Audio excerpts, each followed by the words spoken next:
Hi y'all, my name is Alexis, and the topic that I chose for this informative speech assignment is proper nutrition and why it is so important to be educated on proper nutrition. In fact, 90% of schools offer nutrition programs because it's so important.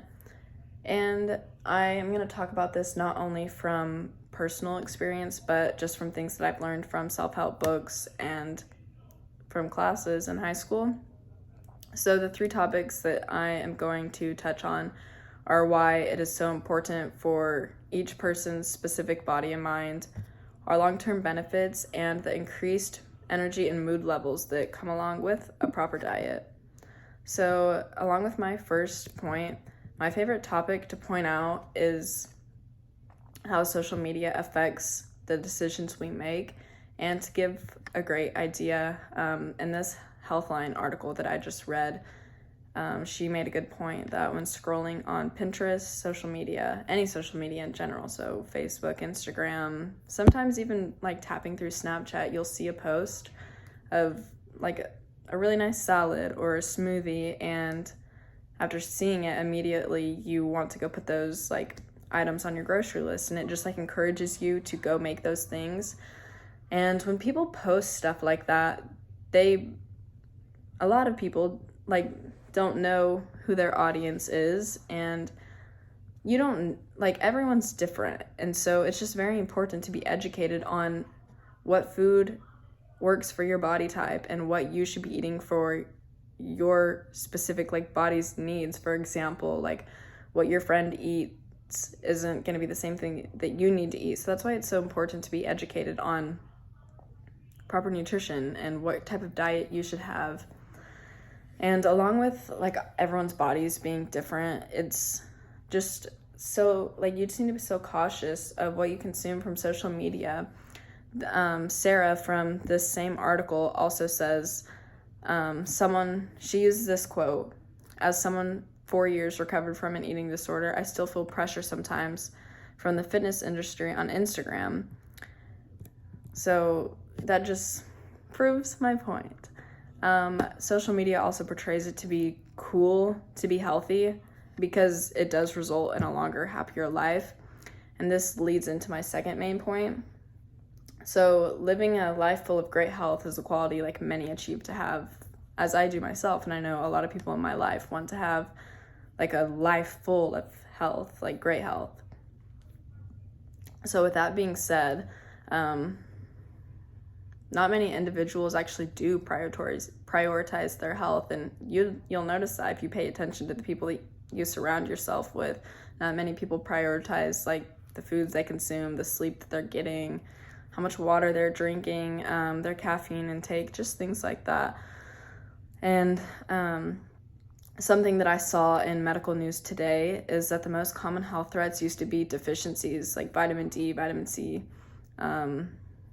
stuff like that. And as today, overeating is the most primary concern when it comes to health, and it's no longer deficiencies.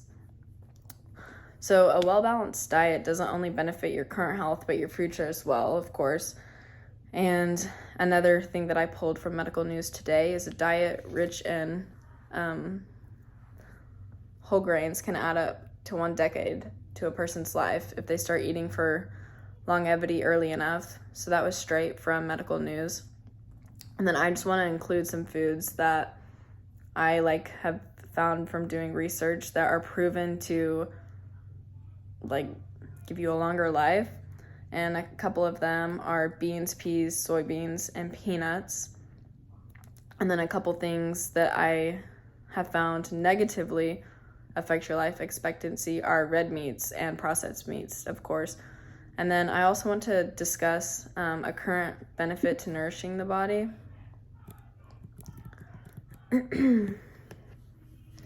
Also, so college comes with many responsibilities, and this is another reason why it's so important. This kind of ties into my first main point of why it's so important to be educated for like yourself, because everyone is different. But anyway, responsibilities, we all have them. And for example, maintaining your grades, upkeeping personal life, making money to afford your classes, your social life. All of those are responsibilities that like every single day we need to keep up with. So it's important to have like energy to do those things. And if you're educated on the type of food that your body like loves and needs, you're gonna have energy to do those things. And I just want to like name a couple of foods that are just like give you like high energy. And then I also want to tell you a couple things that you should stay away from. So like white breads, rice, pasta, corn, wheat, barley, and oats. Those are all things that are just gonna like plummet your mood. As everyone knows, after you eat those things, you just feel so like And then so some of the like important nutrients to focus on are like fatty acids, dietary fibers, calcium, magnesium, potassium. Those all are going to increase your energy levels. So it's important to be cautious of like what you're eating, just be conscious of, I haven't had enough of vitamin D today, so maybe I should have some more in my dinner, like that type of thing. So this just brings me to the end of my presentation over understanding proper nutrition, why it's important. And then, these are just like my 3 like main topics. I don't have long to talk for, otherwise I could touch on many other things and go much deeper, but those were just like what I wanted to talk about. And I encourage others to like further their knowledge regarding a healthy lifestyle, health benefits, and then like elevated energy levels.